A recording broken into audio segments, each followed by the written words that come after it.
What's up, everybody? Welcome to the Mobile Hunter Podcast. I'm your host, Chris Leppert, and tonight we got my main man here, Jacob Hacker, with us. How's it going, dude? Doing good. Thanks for having me. I appreciate you coming on. Jacob works with TrailCam, who is our title sponsor for the Expo, so super grateful for that.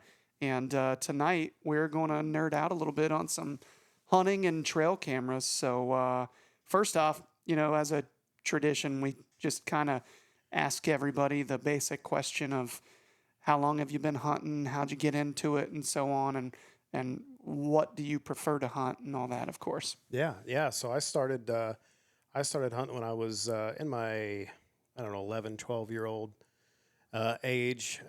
Grew up down in Louisville, Kentucky. Had some guys at church who kind of took me under the wing and taught me how to hunt. Grew up hunting public land at Taylorsville Lake Wildlife Management Area in Kentucky. Oh, man. Yep, still go back there and hunt every now and then. But yeah, hunted from then, and then got real serious about it in my mid-20s. There's always serious about it, but started getting into the Western hunting stuff and hunting big deer, Yeah. in my mid-20s. And now I'm fortunate to get to hunt all over. Right now I'm meeting up with mountain hunting. So we talked earlier. I got to do a sheep hunt a couple years ago, and I got a mountain goat hunt this year. So I'm all about the Western stuff right now. I still love my deer hunting. I love hunting whitetail. But I like hunting a specific whitetail, specific deer, and I've eaten my tag on them here in Ohio for the last couple of years. And yeah, that's it. Dude, that's awesome. So what kinds of things are you even able to do to prepare for a mountain goat hunt? Well, first of all, I've got to lose about 20 more pounds before I leave on the mountain goat hunt. We do a lot of hiking, a lot of heavy packs, and you can either go with a really light pack with not much stuff, or you can go with a heavy pack with a lot of stuff. I'm going to try and keep my pack in with food and everything in like the 45 to 48 pound range. Okay. Assuming I lose a few more pounds off my body between now, because that makes it a lot easier to carry. Yeah. But there's nothing you can do on those mountain hunts to physically prepare for it. I mean, you got to be in the best shape you can be, but it's all mental when you get out there. Yep. On my sheep hunt, I had a couple times where I was if there was a tap out button, it probably would have got pushed, but there's no option. So it's just about being mentally prepared for it and just having fun and enjoying the adventure. Hell yeah, man. I love that. I definitely want to do some sheep and mountain goat hunting at some point, like we talked about earlier. Not quite there yet, but that's definitely, in my opinion, kind of the ultimate hunt. You're really not, I'm not saying that moose and elk and everything else aren't challenging, but you're going to beat probably yourself more than you'll beat anything else when you do those kinds of hunts. That's a you versus you thing more than likely. Yeah, for sure. And you get to enjoy, the years leading up to it when you book the hunt and start paying for it and all the sacrifice you make along the way. I mean, there's so much more than just the 10 days you're on the mountain that go into it. But yeah, incredible hunt. Definitely worth saving up for and making it happen someday. With your sheep hunt, did you get any kind of opportunity on a sheep or? I did. We hunted an over-the-counter unit, which meant you're going to see sheep, and there's a lot of sheep in the unit, but finding one that's of legal age was the challenge. So there to be legal age, it either needed to be 8 years old, which you can tell by counting the rings, the annuli on the sheep. It needed to be full curl. So if the sheep turns aside, the horn needed to go all the way around and come back to where it started, or it needed to be 360, which means maybe the horn doesn't come all the way back up to the eye or to where it starts, but it'll start to tip out. You get those lamb tips; they'll start to tip out. So that you needed that for it to be legal. So we spent 2 days on one specific sheep. At one point, I was prone on him at 100 yards for almost 8 straight hours while he was bedded down eating. It was snowing and icing, and myself and the guide are both prone out trying to make the sheep, just doing everything we could to make it legal. And he was within an 1/8 inch, maybe a 1/2 inch of being legal one way or the other. Probably would have been legal to take him, but just such a great area and so much risk involved. And you don't want to take a sheep that's not legal, and that's just a disaster from there. So we ended up letting him go, but it took 2 days of watching him to decide that he wasn't legal. Damn. That is rough. Yeah. Yeah. Fun time, miserable experience, and I can't wait to do it again. Yeah. That's crazy, dude. So, how long have you been with Tacticam? So I've been with Tacticam. It'll be 5 years in October. Okay. Yep. So, were you with them during their sort of entry into this whole cell cam thing? Yeah, so not when it started. I was working with a competitor when Tacticam launched, and it was kind of a running joke then, like, we sure hope Tacticam never comes out with a camera because then we're going to be in trouble. And then they did, and I bought one to test it, and I was like, well, maybe it won't be any good, and then we'll be fine. And I used it, and it was really, really good. So maybe about 6 months or so after Tacticam launched the original Gen 1 camera, probably not even that, probably like 4 months after they launched, I had an opportunity to go join Tacticam, and I think I was maybe employee number 24, 25, Oh, something wow. like that. So still really early on in the company, but I wasn't there when we launched. Wow, that's pretty cool. So, before we get into the sort of nitty gritty of what I've got written down here, tell me about this doodad here. Yeah, so this is the Defend cellular security camera. So we're very customer focused at Tacticam. It's the core value. It's the thing that sets Tacticam apart from our competitors. Everything we do is customer first. And what we noticed, and this isn't like some big surprise, but a lot of people use trail cameras for security. Absolutely. Somewhere in the neighborhood of 30, 40, in some surveys, 50 and higher percent of our people will use their hunting camera for security at some point throughout the year. But trail cameras, while they're good for security, they're not made for it. So what we did is we took the features that our customers love in the Reveal cell cams, and we added some security features, and we came out with Defend cellular security cameras. So this is the original Defend Guardian. So this is our first venture into the security market. So it works just like the Reveals do. So it's still motion activated, still cellular. The field of view is a little bit different on it. So you got a 60-degree field of view. And it's got kind of more of this is the user aspect. You'll learn quickly. I'm not a big tech and spec guy, but I can tell you from the user perspective, it almost feels a little bit more zoomed in. So you're gonna put this farther away from your target area than you would a cell camera for deer. So you can set it back. I've got one on my driveway. The end of my driveway is like, I don't know, probably 80 feet from the camera, and it's just perfect. Like I can read license plates. It's the right place. With the trail camera, you'd probably want it at 40 feet, 50 feet, something, a little bit closer. So it gives you that different field of view, more security features. The app is completely focused around security. So it's the Defend by Tacticam app. More security features, more different work timers. So if you have this up on a job site and you don't want it going off all day while workers are there, you only want it to work when workers are gone, you can set your work timer. So different features. I like it, if for nothing else, that I can turn my notifications on Defend and turn them off Reveal, because I've got 40 to 60 trail cameras running depending on what time of year. And, Right. I've got 6 of these running all the time now, and I want to know when something sets off my security camera. Sure. I don't want a notification every time I get a deer picture or raccoon picture. Yeah. It would drive me crazy. So that's a great feature. And then looking into the future, some of the stuff that we're doing with Defense, really really exciting. And for people looking for a security camera, this is a great way to get started, start getting familiar with the Defend atmosphere as we continue to grow the brand. That's awesome, dude. That's pretty cool. The way you described it looking like Darth Vader's helmet, is pretty much perfectly stated. But that's pretty neat. It'll be cool to check that out. And that's a solid point you make about having a different app than your trail camera one. For sure. I never even thought of that. Yep. So Yep. that's why I don't own Tacticam. So I'd like to kind of grill you a little bit here. Sure. And maybe ask you, you've been with Tacticam since dang near the beginning, seen it probably all twice over or more in the cell cam world. What do you feel like the top mistakes are that people make when they're setting their cams?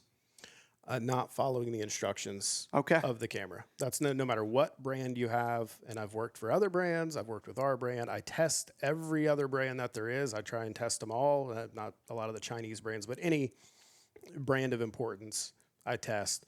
And I'm guilty of it sometimes too, not following the instructions. I know how to work a cell camera. I can turn it on, pull it out, put batteries in, it's going to be fine. But that's the number one thing people do is they don't read the instructions. And when they do read the instructions, they don't follow the instructions. So they'll put Yeah. the wrong batteries, the wrong SD card. They won't follow the setup process. That's the number one mistake. And it's like that mistake, the Grand Canyon, and then the other mistakes. That is Really? number one by a mile. What do you feel like number 2 is? Number 2 is as far as, are you asking as far as like using the camera, as far as placement? I'm Which going to route do say you want to go? I'm going to say placement. Placement. I see a lot that are too far away Okay. from the target, and then I see a lot that are too low, Okay. where you get the weeds. I mean, there's a million mistakes you can make setting, but those are the two that seem to drive the most frustration. Yeah. And dude, like I just did it. I just put one of the new TrailCams out and I put it on a cornfield, and I wasn't even thinking about, well, when the corn grows, it's going to be waving in front of the camera. And now the corn's tall enough to set the camera off. So I had to turn motion sensitivity off today. But, you know, it's such an easy one to make. You know, you Yeah. put it at hip level or whatever. But yeah, that's what I'd go with. Yeah. I remember for a while people had issues with their cameras not putting in the right SD card. Yep. And it like you could tell some of the people working for Tacticam and even other companies are just like, oh my God, would you please use a 32 gig card? Yeah. You have to use a 32 gig card. Please. Yeah, and not just any 32 gig card. It needs to be Yeah. a Class 10 U3 16 Yeah. to 32 gig SD card, which, by the way, like this goes back to the customer first thing. That was our number one customer service complaint. Like you go into not reading the instructions is people weren't using the right SD card. They were using whatever they pulled, you know, the 4 gig card that they had in their kids' digital camera or whatever. They just stick whatever they could find into the camera and it wouldn't work. So knowing that's our number one customer service complaint, we started making these, you know, the 3.0 cameras and the Defend cameras where they don't need an SD card. Yeah. So we're just eliminating that step altogether. If you want to use one, you still can. There's a place for it, as long as you use the Tacticam or one of the recommended SD cards that we have, which our customer service team is more than happy to send you a link, point you the right direction. You just got to reach out and ask them. But it's also in the instruction manual that most people don't read or throw away when they get the camera. Probably with a QR code and everything else to make everything super simple. You got it. Do you feel like, I'll ask this question this way because this is my question. Batteries. I have such good luck sometimes, and other times I want to like flip a car. Yep. You'll put in new batteries and 2 days goes by and your camera's at 20% and you haven't Yep. gotten a bunch of pics. Do you feel like there's any way to avoid that at all? Yeah, absolutely. So number one way is use the lithium battery packs. For one, they're going to pay for themselves after you change the batteries 2 or 3 times. So whether it's like I brought you one of these here for the Defend, it's the Defend rechargeable battery pack, Okay. or the Tacticam branded ones for Reveal, or if you've got another brand, use theirs. Like for any of the batteries, I recommend using the appropriate rechargeable lithium pack. Don't buy Okay. the Chinese knockoffs. So like if you go on Amazon and you search Tacticam lithium lipo pack, you're going to see 20 brands of Chinese knockoffs. Most of them will fry your camera. Some of them aren't even lithium. Some of them are alkaline batteries just stuck in the little casing. But you get the Chinese knockoffs. It's almost impossible to fight. So buy the name brand. So that's the first part. If you do that, again, read the instructions. You can charge the lithium batteries with your lightning charger for your iPhone or your Samsung or whatever. You can charge them, but the battery runs out super fast. So in the instructions, it says to use, this, again, not a tech and spec guy, use the slow charger, not the lightning charger. Okay. So these, I buy these little black, this is the cord that comes with our LiPo pack or our solar panel. Okay. And you use these slow charging blocks. We can give you So a link or so it's whatever, put in the product description. But it's a cheap. These are like $9 for 3 of them on Amazon. It's a okay. slow charging block. If you use a lightning, the faster the charge goes in the battery, the faster it comes out. That makes So you sense. want it to charge as slow as possible, get charged up, and then you put it in the camera. So that's on the lithium side. That's the thing. Buy name brand, charge it correctly, and you're Okay. going to be in good shape. That's where the issues lie. Second thing. So if you want to use AA's, after COVID especially, quality control on batteries coming out of China or wherever they come from just went down the tubes completely. So what I do is I buy this little battery tester. It's a AA, 9 volt, whatever. Again, this is like $9 on Amazon. Oh wow. And I sit down with my 10-year-old before we do trail camera day, and we check every single battery that comes out of the box. Then what you'll see, depending on your brand, is you'll see in between 1.5 and like 1.72 volts Okay. that a charged battery will read. And you take, so if it's like these Duracells, I think these are 1.72 that they usually read right out of the box. This is a used one. But you set those in this pile, and then 1 out of 10 is going to be bad. Right out of the box, the battery's going to be bad. It's going to read 1.4 or 1.5, or it's going to be lower than all the other batteries in the pack. So take that, put it in your TV remote, put it in the kids' toys, whatever. Don't put it in your trail camera. Right. Make your pile of good batteries, use that for your trail camera. And again, this is for any brand, and you're going to get better battery life. And like I run Amazon Basics batteries in almost all my cameras as backup. If I'm not using, I usually have them on a solar panel, and then the AA batteries are just in there as a backup. Now I'm switching everything over to LiPo packs. Sure. But there's occasions where I don't have a charged LiPo pack and I need to put AA's in. I usually use the Amazon batteries, but test every one of them with this thing, and you will save yourself a lot of frustration. That's genius. I'm interested to see how long those LiPo packs work. Yeah. I've got my cams set up right now on 3-pick burst, send timely, instant, the whole nine. And then what else do I do? Pretty much anytime I get a picture that I'm interested in, I request a video. Yep. So it'll be interesting to see how long they last. Now they're not on a private land corn pile; they're on public land, so I'm not getting hundreds of pictures a day because that would rip it out. Sure.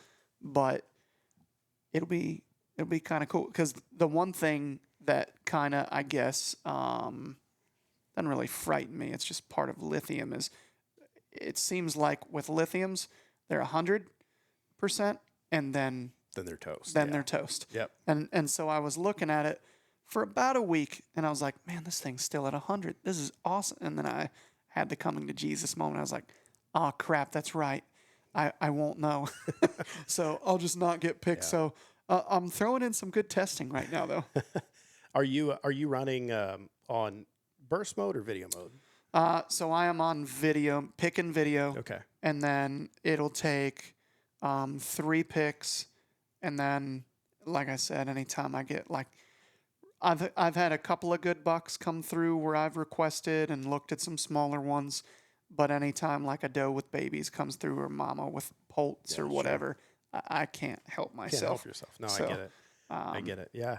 Yeah, and battery life is a tricky thing because it varies on how good your cell signal is, how many night pictures you're taking, how many videos you're doing, how many you're requesting. Like there's so many different things that go into battery life.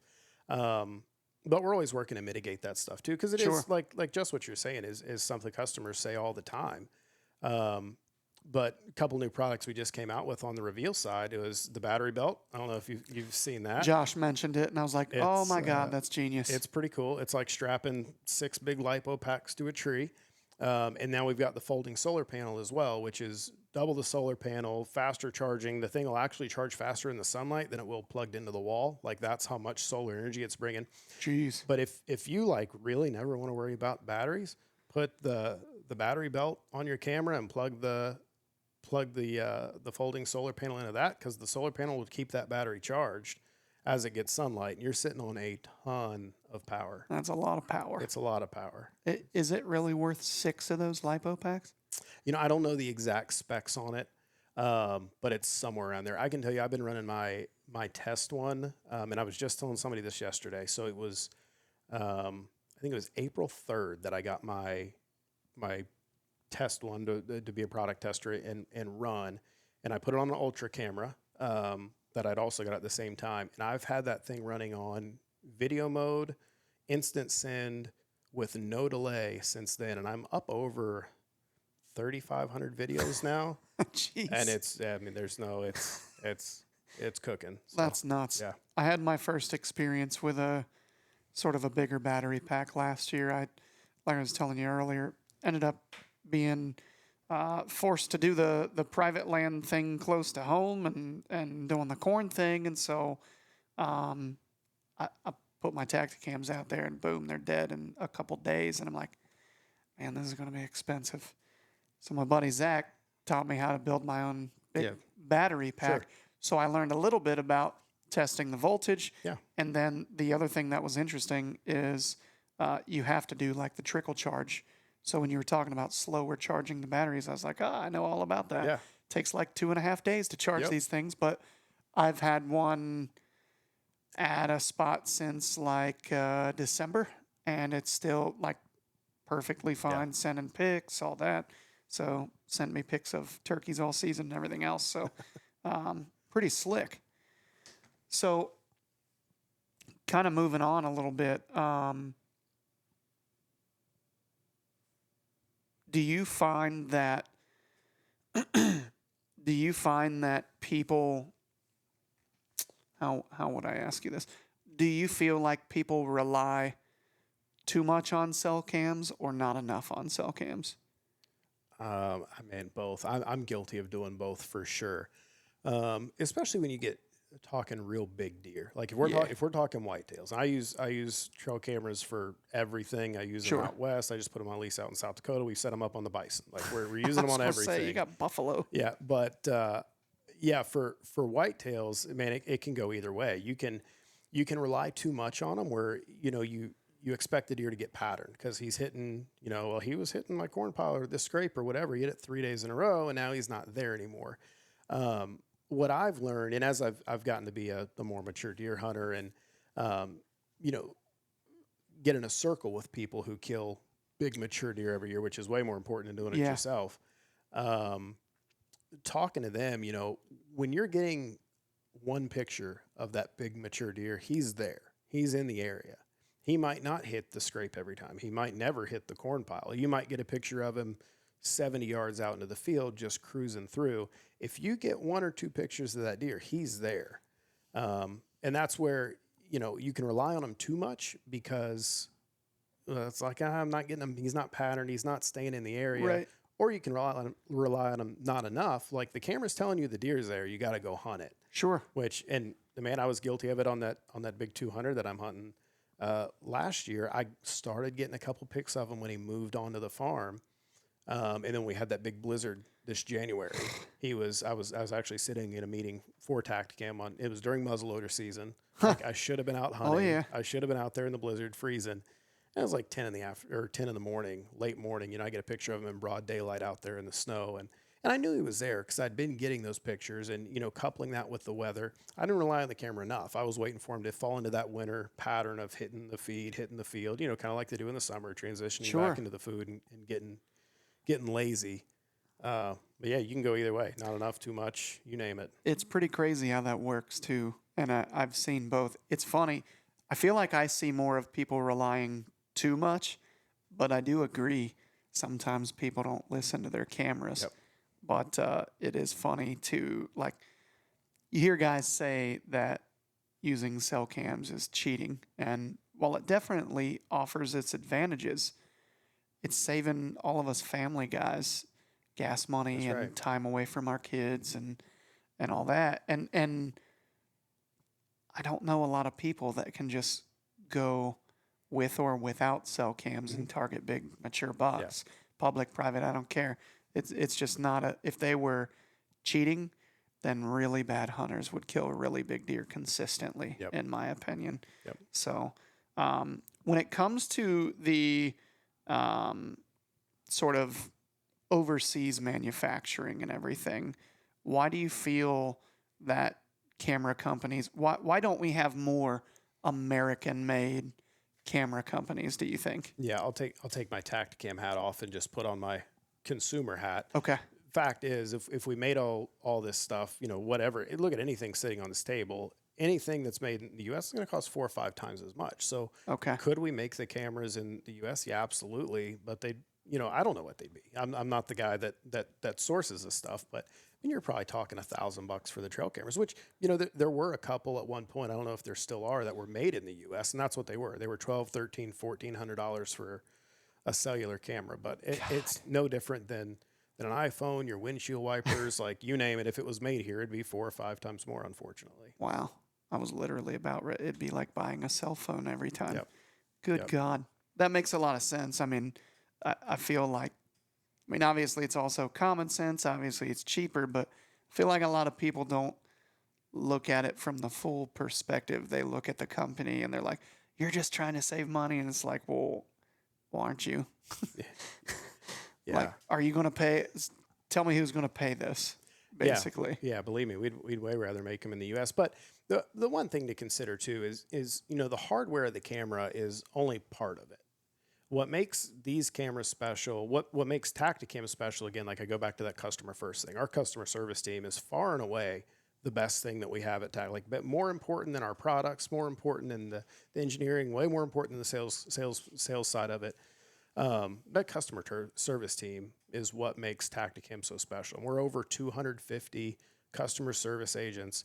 Every single one of them is in the U.S.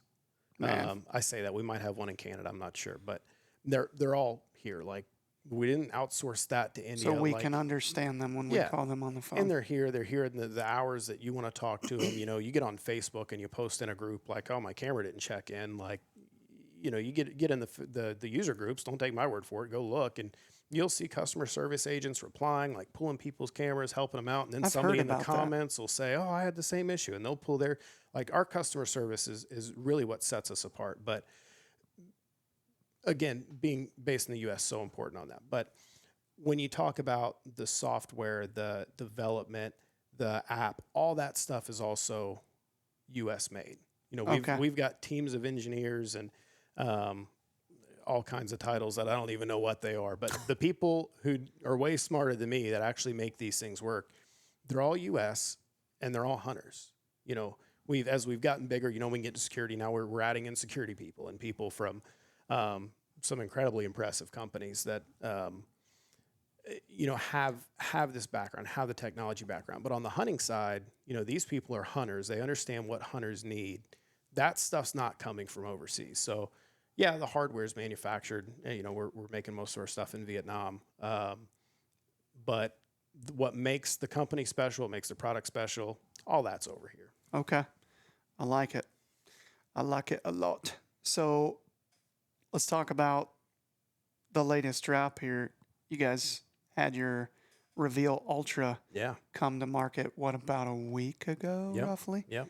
Tell me a little bit about that, whatever you can. Yeah, so stop me if I've said this before, but Tacticam's a customer-first company. So what we did was listen to all of the feedback from the customers.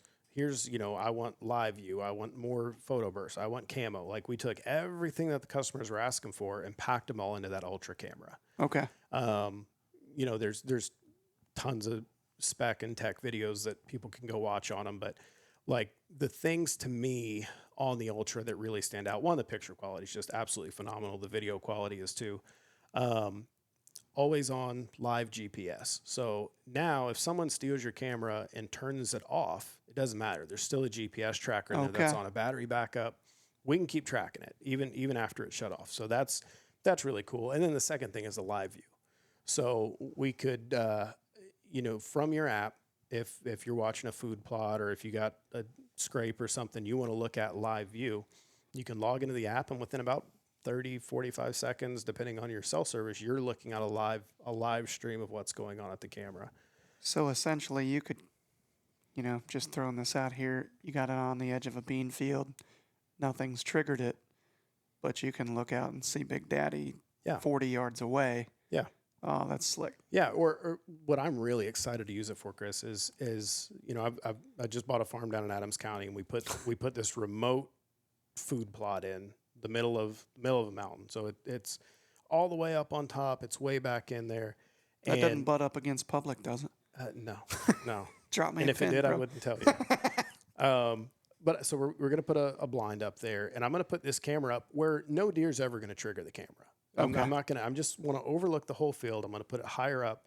But what I want to do is log in to live view before I walk into the stand. Because if my target buck or if there's a deer in that food plot that I don't want to bump out, I want to be able to see it where, otherwise you might get a picture of it, on your camera if it's over a corn pile or a food plot. You might know the deer's there, but if it's not triggering the camera, you have Yeah. no idea. You walk in, you blow your one shot at the deer. So this Sure. way I can log in, and just that 2 minutes of watching over the field is going to save me. If it saves me one time a year from blowing out a target deer, like Sure. it's worth its weight in gold. Man, all the ways to try to outsmart these things, and somehow they still win. They still win. It's incredible. So, do you feel like there are settings on a camera to optimize your battery life for a public land guy? Yeah, for sure. The biggest one is your send time. Okay. So if you've got it on timely, which is like instant send, if you go in your app, it's on timely. Change that to once every 12 hours, once every 24 hours. Cut that send time down. Same with your check-in time. Put your check-in time on every 12, every 24 hours, not instant. Those are going to be your two biggest. The best things you can do, again, test your batteries. Make sure your batteries are good. I got one more thing I didn't pull out of my bag here. So if you do have bad signal where you're at, No way. it's in one of these pockets. We've got a booster antenna now. So it's an extended range antenna that replaces. This is a Defend, obviously, but on the Reveal, there's two screws you pull out on the 3.0s. You plug this in. This gets you a little more space with the cord, but it's also a much beefier antenna. So it gets you a better signal. And if you got better signal, you're going to have better battery life. So if you're in a place where you've only got one bar, maybe this bumps you to 2 bars. Maybe it bumps you to a different cell tower completely. But that'll help with your battery life for sure. But yeah, I mean, this time of year, I would if I put a camera out. Well, I'll use my place in South Dakota for an example. Yeah, I'm not going back out there till October. Okay. It's private land, but I'm not going back out there. So I need these cameras to last. So I've got them on lithium packs. I've got them on solar panels. But I've also got them on sending once a day. I've got them. I turned off the burst mode for right now. Okay. And I'm also putting them in places where I don't think a deer is going to stay forever. I'm not going to put it on a water hole where I'm going to get 15 pictures of the deer. Right. I'm going to put it on the trail going to the water hole or coming back from the water hole. Okay. Same thing going to food. Like I'm not putting it over the food. I'm putting it on the trail. So your placement kind of dictates that a little bit too. But most of it's going to be your send type and your signal. Dude, that's one of the toughest things, like what you just said, being an out-of-state guy. You go set a camera, cell cam or not, you come back to a dead camera. It can be rough. Yep. And then I couldn't imagine. I haven't had anything happen yet where I had a bad battery instance or something, and it's like we drove all the way. We drove, I think it was like 18 hours to western Nebraska to scout and put cams up, and I would have been on like suicide watch if I freaking had a camera. Like I wouldn't have known what to do. And they were on water tanks. It was pretty interesting, but I still ended up actually having camera failure on one of them, and it wasn't even the battery. Though it could have been signal. I honestly couldn't say. So, kind of moving on here. Do you feel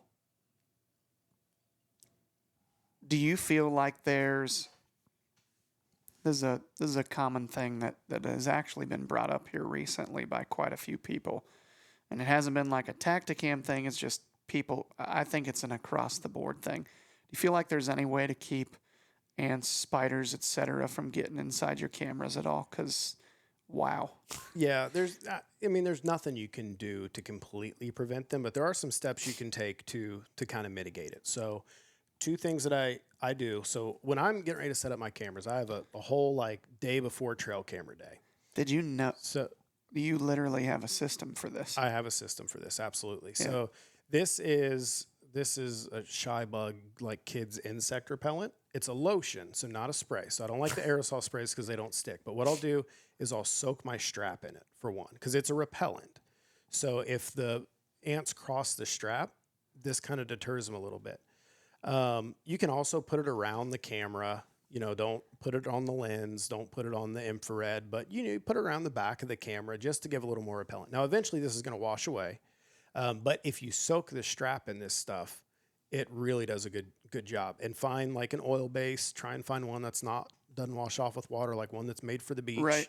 That's really what you're looking for. So that's one thing. So the other thing, this is a taro ant spike.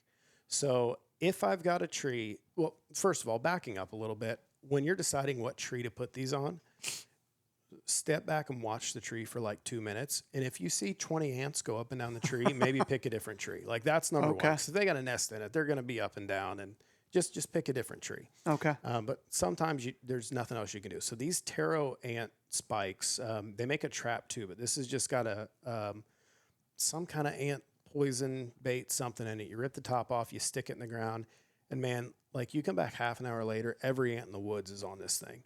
And then they take it back to their little nest and they all die. You know, some of them will die right at it. Most of them take it off and die. Or if you get ants in your house, this is the stuff. Money. They make one for the house too. But that's what I like to do. I'll put it at the base of my trees or the base of my stick and pick, whatever. That helps a ton with ants. Nothing you can do to completely eliminate them, but if you do those two things, you'll have better luck with them. I've also heard I know an outfitter, he uses permethrin, like the tick repellent. He'll soak all his straps in that and then dry them and then put them out, and he swears by that too. I haven't done that yet, but That's probably pretty give it a smart. try at some point. Dude, that question wasn't on the list and you came like over prepared for that. Hey, this is my whole preseason trail camera setup. So when I activate a new trail camera, this is all the stuff that I use every time. Buying the camera, bring it home, I set it up, I run it at my house overnight. Like I do my very best. So you're meticulous. I'm meticulous. Hey, for one, I do it for my job. So like I don't want to show an app and like, oh, yeah, half my cameras are dead. Like I want to make sure I'm doing everything right. And by the way, this is my system. This is not like the Tacticam recommended get bug spray and then an ant trap. Like this is just what I do as a user who wants pictures of deer, and like I don't have to worry about my stuff. So get the camera, run it at home. While it's running the first night, I'll put this stuff on the strap. I'll coat it, and I use this Rain-X on the lens to keep condensation out. So I'll coat the thing in Rain-X. I was wondering what you had. I'll usually coat the whole front of the camera. Again, this is the Defend camera. It would work the same. And there is a hunting use for this too, by the way, we need to talk about. But put it right here on the lens, put it on the infrareds, put it up here. I put it up above here so the water just sheds down off the camera. That'll help you too. They also make a Rain-X anti-fog, which it's made to put inside of your car windshield. Some again, like I talked to a lot of outfitter friends. That's where you find the best solutions. Is talking to the outfitters. But some of them use that anti-fog. I've had really good luck with this stuff. Just put it on there with a Q-tip or whatever. It'll help the condensation a ton. That is the juice, ladies and gentlemen. That is, you got my mind blown a little bit. I thought the bug thing was cool, but the Rain-X, because the foggy mornings and all, those can just and nothing you do is going to cut through the fog, right? But when you get that dew, you get that condensation building up on the outside of the camera. Right. Now, if you get it building up on the inside of the camera, Rain-X isn't going to fix that. You need to call customer service or whatever. But for the outside, Rain-X is going to do it. So, do you have anything else over there that you need to talk about? Because I'm intrigued now. You got my attention pretty big here. We've covered most everything. The other thing that I always keep, and I keep one of these in the truck, so just some Q-tips and alcohol wipes. Okay. And then this little screwdriver right here is actually the screwdriver that it comes with the extended range antenna. Because on the 3.0, there's 2 little screws you have to take off. But it's a perfect little screwdriver. You stick it on one of these alcohol pads, and you can go in all these little nooks and crannies around the lens and stuff like that. So I just like to clean it off real good. Okay. Clean the battery terminals, let them dry off. Like just make sure it's not covered in dust and dirt and ants. Ants get inside them. You need to clean all that stuff out. So they're annoying. Yeah, just a little bit of cleaning, but I had one of my Gen 1s set up near a pond on a fence post, and I went to pull it, and Mama Spider had built a nest in there, and I opened it, saw the nest, and there, I mean, I couldn't even, it was like Charlotte's Web. Like, just a Oh no. trillion little tiny spiders ran out. And I'm not the biggest spider guy anyway. They used to freak me out. They don't freak me out anymore, but I don't want to let them hitch a ride. So we let that one chill for a Yeah. little bit and let everybody get out of there. Be donating that camera to the woods. Right. Yeah. What is this? Is this a mount here? Yeah. So this is just the mount for the Defend camera. Okay. So the Defend camera, I'll go ahead and kind of talk about the hunting use for this a little bit too. But the Defend camera is made to mount, 8, 10, 12 feet up in the air, where your trail Okay. camera is meant to be mounted at eye level for deer. So a lot of times what you see, and I see it a ton on like the public land groups, is you'll get these Absolutely. guys and they want to put a trail camera 15 feet up in a tree and they angle it down and then they complain that their motion detection is not working because a deer walked by it. Well, the camera is not made to detect stuff from up at an angle. It's made to detect stuff at ground level. Okay. Where the Defend camera is a little bit different, and I've got one of these in the woods. I actually just put it up over the weekend for hunting, but this is made to go up higher. So if you want a camera mounted up high and angled down, and you want your detection zone to be right, like this Defend camera is it. It'll work just like the trail camera. Granted, like we talked about, the app's a little different in some of the settings, but if you want one to put up higher, like mount this sucker up higher, and then the angle is correct. What you don't want to do is mount it at, you don't want to mount this camera at knee level or waist Sure. level like you would a regular trail camera.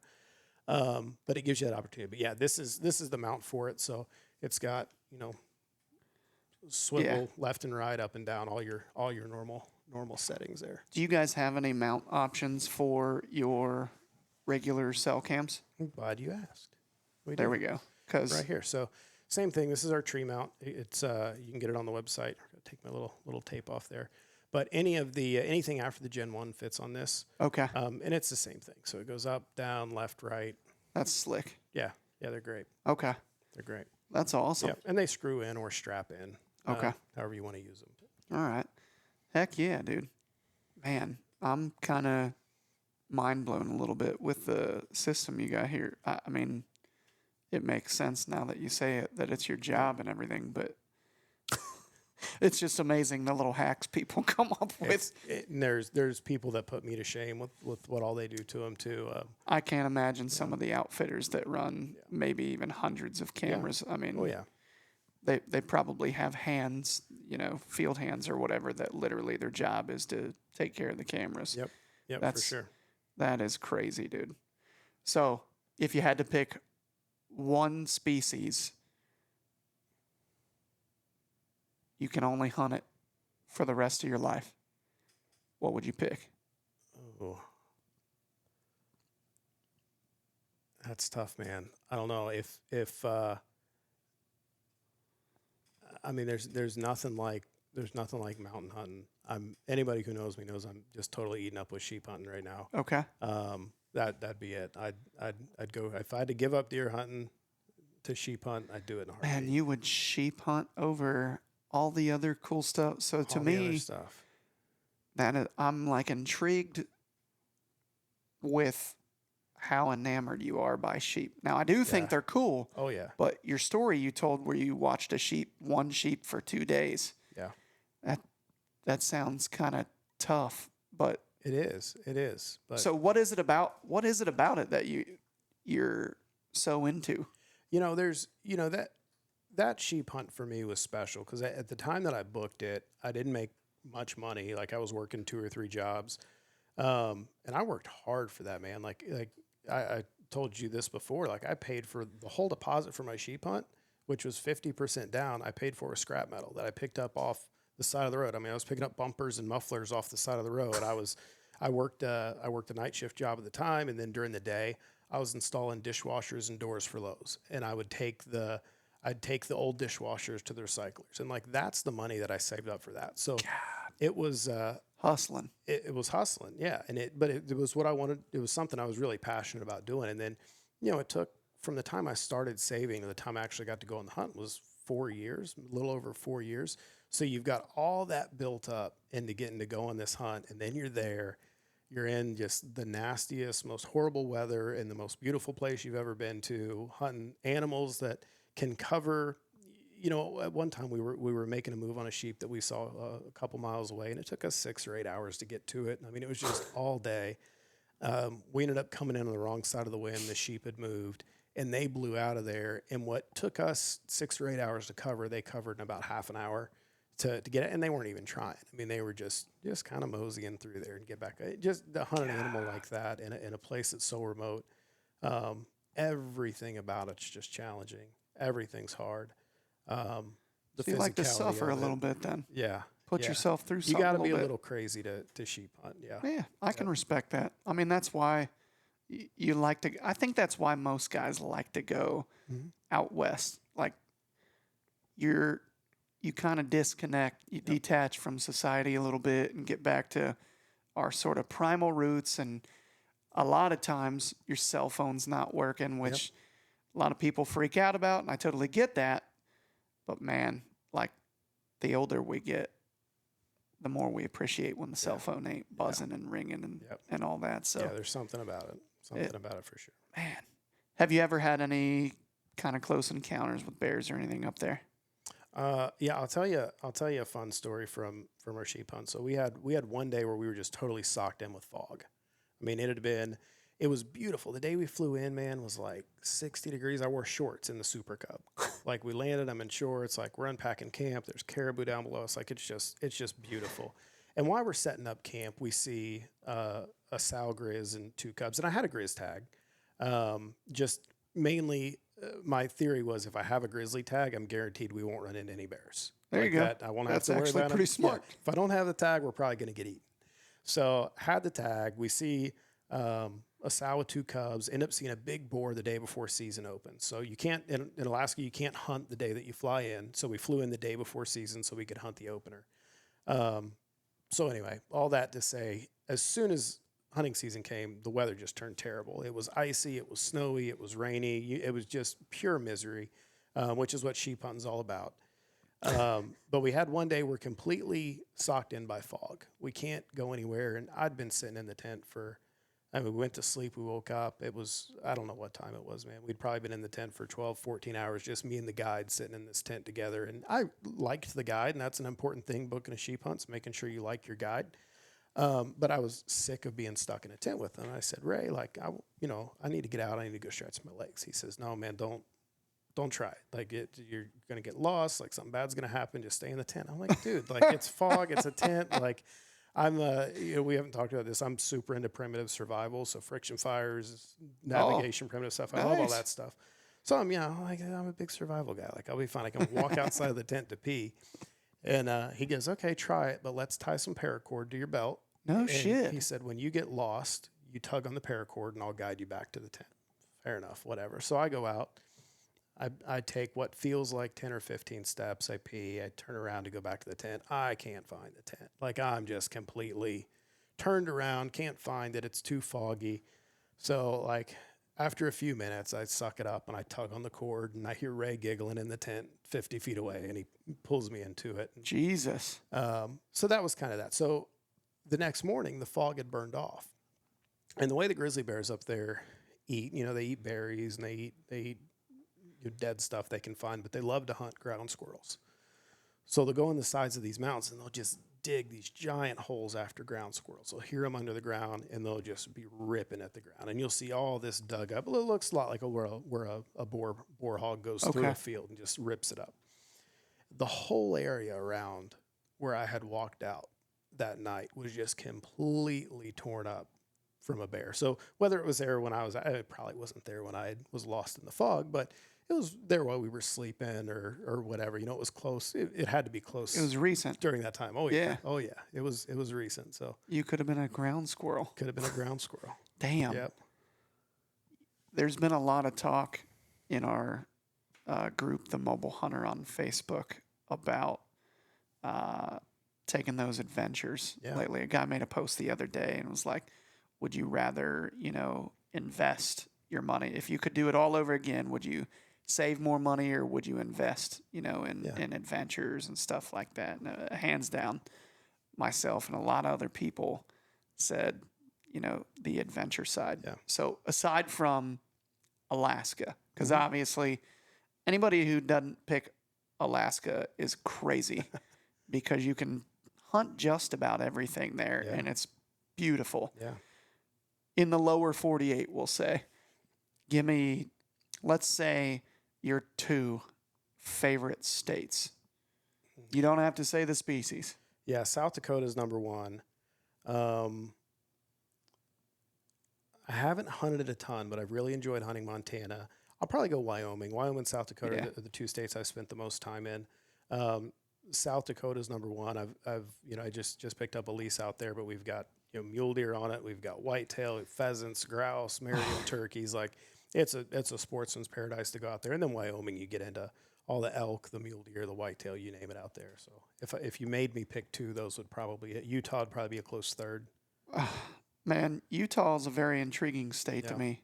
Wyoming's probably my number 1, and admittedly, like I feel more confident just because of what we talked about. Like I've found the elk in Colorado and mule deer and stuff, but every time I go to Wyoming to hunt or scout, I'm on animal. Like it just seems like it's a really good state, but it's very they got that dangling carrot in front of all of us with their point system. So it's kind of rough. That's probably why they have all those animals. Yeah, it's tough. Wyoming's cool the way they have it split up, though. And I really appreciate, the way that Wyoming Game and Fish does it is where they have opportunity units and they have trophy units. Yeah. So if you want to go hunt Wyoming almost every year, you can. And, for a while, I went 5 straight years. I went to Wyoming and I hunted antelope and mule deer.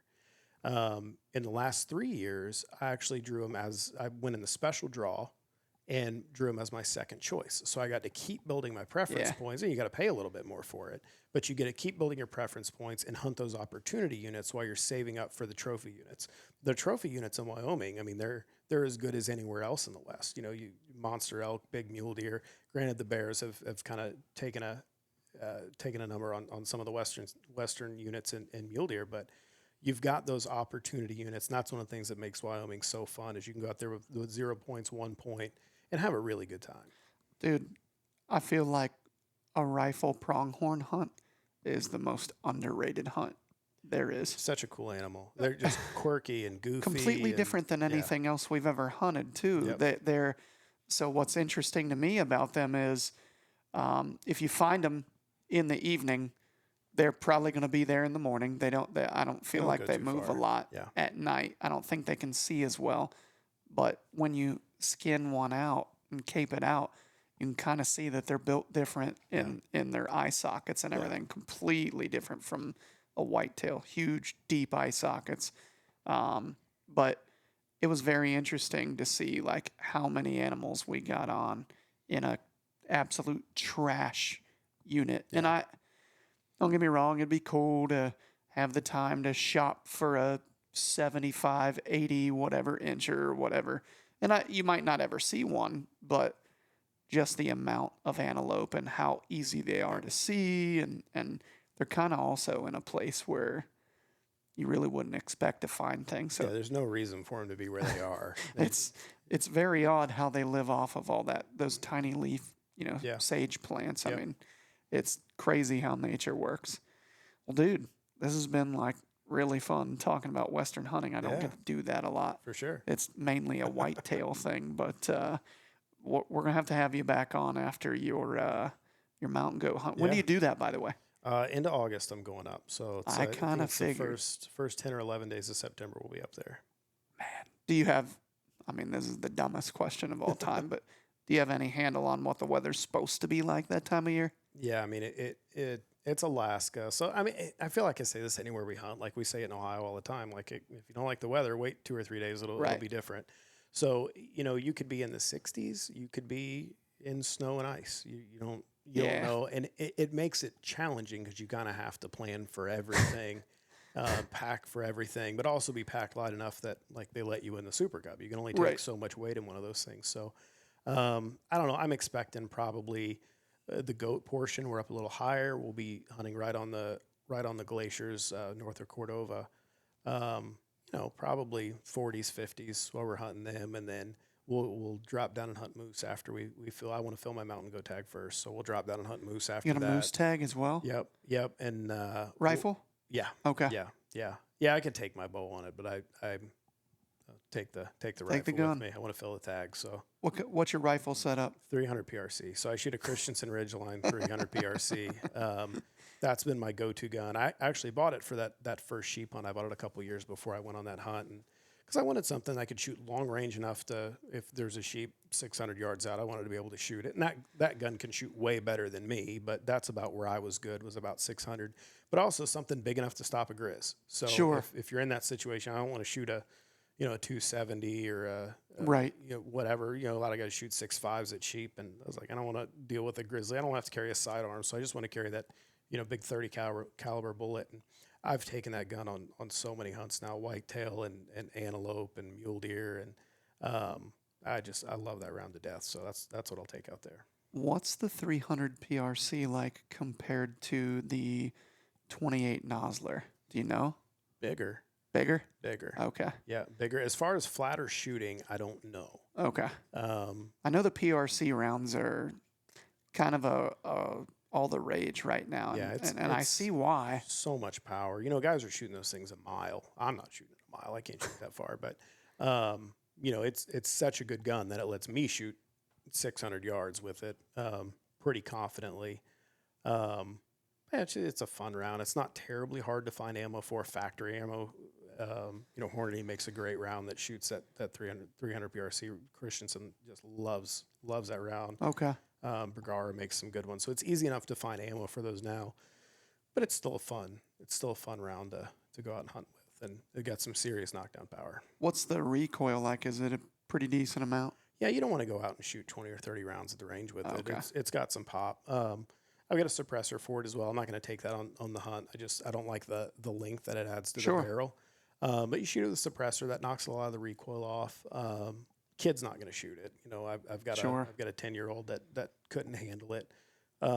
It's not a 22. You're not going out plinking with it, but Okay.